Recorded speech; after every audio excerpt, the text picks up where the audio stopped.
Hello, hello, hello, brothers and sisters. How's it going? Hope you're having a blessed day or evening, depending on where you're at. So, hobbies. A lot of us Christians have this question in our mind if it's okay for us to engage in hobbies and whatnot.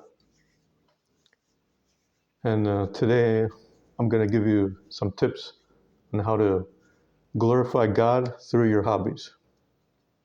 First of all, I'm going to outright say that it's okay to have hobbies, of course. I mean, God wants us to enjoy our life here on earth, as long as these hobbies are wholesome, of course. I'm not talking about worldly, sinful hobbies. I'm talking about creative, wholesome hobbies that are neutral in nature. Just like it says in the book of Ecclesiastes, chapter 2, verse 24, there is nothing better for a person than that he should eat and drink and have enjoyment in his toil. That's This book is mostly written by King Solomon. What he meant by toil, he didn't mean literally tilling the fields. I mean, he was talking about life in general, of course. We shouldn't take the entire Bible, all the verses literally, you know. A lot of the verses are symbolic, you know. So yeah, hobbies are essentially active rest, you know. When God created the universe in 7 days, he rested on the seventh day for a reason. Did he need to rest on the seventh day? Of course not. Then why did he rest? He rested to give us to set an example for us on how to live, you know. On the 6 days we should work, and on the seventh day we should take a rest. Hobbies are essentially a form of active rest, you know. When, when God said we should rest, he didn't necessarily mean passive resting like watching TV or watching YouTube or watching paint dry on the wall, for example. Reading is a bit more active rest, of course, because when you're reading, you're actively doing something. But yeah, hobbies are essentially rejuvenation of the soul. Of course, God is the ultimate rejuvenation of our soul, the ultimate source. But don't you think God rejuvenates us through our hobbies?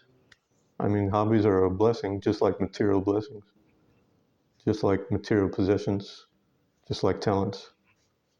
They're a big blessing to us, you know. We should use them. So I'm saying this because a lot of Christians have what I call hobby anxiety. You know, they're afraid to engage in hobbies. You know, they, some Christians think that they have to be about God's business all day, every day. You know, and that's veering too much. You're in the danger of believing in the works-based salvation, which is a big no-no. Of course, we're not saved by works. Of course, if you have your head on straight and you know that you're not saved by works, then it's perfectly okay if you don't have hobbies and you're about God's business all the time, because there's nothing wrong with it. I'm not laying shade on any of that or anything, you know. The more work you do, of course, it's the better, you know. More people will be blessed, more people will come to Christ. Of course, it's very good. And of course, you shouldn't veer in the opposite direction. It's a big no-no. When you use hobbies as an escape from doing God's work, you know, that's not good either, you know. Or if you have idols, something can be inherently neutral and it can become an idol. How do you know if a hobby is an idol? Well, you ask yourself the question, If I stop doing this today and I'm only about God's business, would I be okay with this? If the answer is no, then of course you have an idol on your hand. You have to surrender your idols, or you reduce your time in which you spend on this hobby, I'm not saying get rid of it completely, because the more time you spend on hobbies, the less time you have for God and doing His will. So that's, of course, bad. So having said all that, now I'm going to give you some tips. Actually, there's two ways to glorify God through your hobbies. The first way is, of course, spreading the gospel through your hobbies, either directly or indirectly. I'll speak about the direct path first, the direct method. Let's say you're a musician, and you play a musical instrument like a guitar, for example. I play the guitar. Of course, I haven't been playing much since I was reborn. I have to get back into it again. I have to start writing songs for the Lord. Yeah, if you're a musician, and obviously you can write songs about the God, about Jesus. Write lyrics about Jesus, about God, about His greatness, about His holiness, about stories in the Bible, about anything you can conjure up in your head that glorifies Him, glorifies His holy name. So that's an obvious way to spread the gospel. I mean, if you're a writer, you can write, Christian novels, or Christian short stories. Like, for example, the main character can be someone who was a drug addict and came into the faith. He turned to Christ. It can be an inspiring story about deliverance and redemption. There's such a thing as Christian novels. It's a thing. I only recently discovered this. A whole new dimension opened up to me, brothers and sisters. I didn't even know this existed, because I've written short stories before. So I myself, I'm going to start doing this, writing short stories, glorify God through that. That's a wonderful platform, writing fiction in general. Okay, and then there's an indirect method, which is through community. So what do I mean by this? Let's say you're a bikist, a cyclist. You do triathlons and Tour de France's. I'm not sure how you call these bike competitions. Whoever is a cyclist and is watching this video, please enlighten me on the comments below. Well, my grandpa was like a semi-professional cyclist. I myself, I enjoyed it, even though I don't have a bike at the moment. But anyway, I digress.